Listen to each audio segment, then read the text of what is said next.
The Interwar Economy, Part 3. Rise of Mass Production and Consumption. In US, for a short period after the war, the US economy was also in trouble, but the recovery was quicker. The war already made US as an international creditor, that is, the loan giver.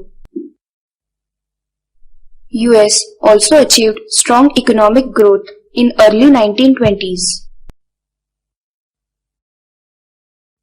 Rise of mass production. One important reason for the growth was mass production. Mass production suggests production of standardized products in large quantity.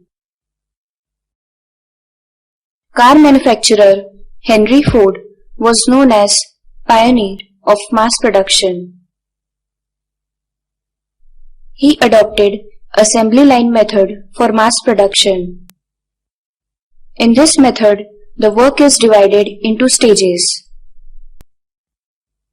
Workers are assigned to each stage. Those have to perform assigned task and then the product will be moved to the next stage. In this way, mass production is possible. Henry Ford used this method for his new car plant in Detroit and found that it is the fastest and cheapest method of producing vehicles. This method speeds up the production by increasing the work output of the workers. For example, the machine gives a finite time to the worker to enter any part. Within that time, the worker must enter that part. When this method was implemented, workers were initially not able to cope with the speed of the machines. So, many people left the job.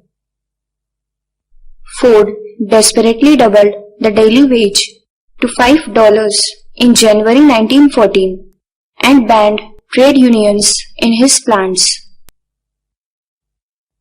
Due to increase in wages, profit was decreased. So, he repeatedly increased the speed of production line, forcing the workers to work even harder. Ultimately, his decision was proved successful. He described it as best cost cutting decision he ever made. This method was spread in US as well as in Europe in the 1920s.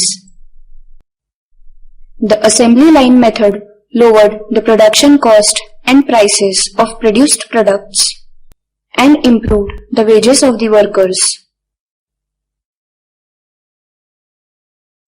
Car production was increased from 2 million during 1919 to more than 5 million in 1929.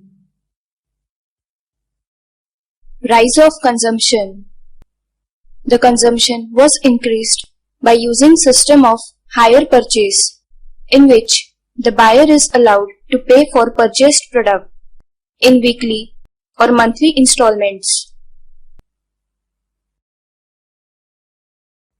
Using this system, the demand for products such as refrigerators, washing machines, radios, gramophone players, etc. was increased.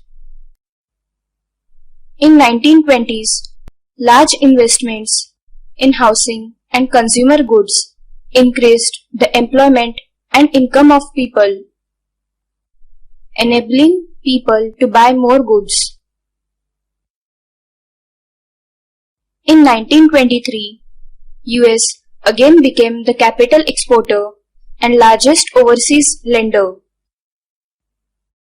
US imports and capital export enabled Europe to recover, world trade growth and income growth all over the world.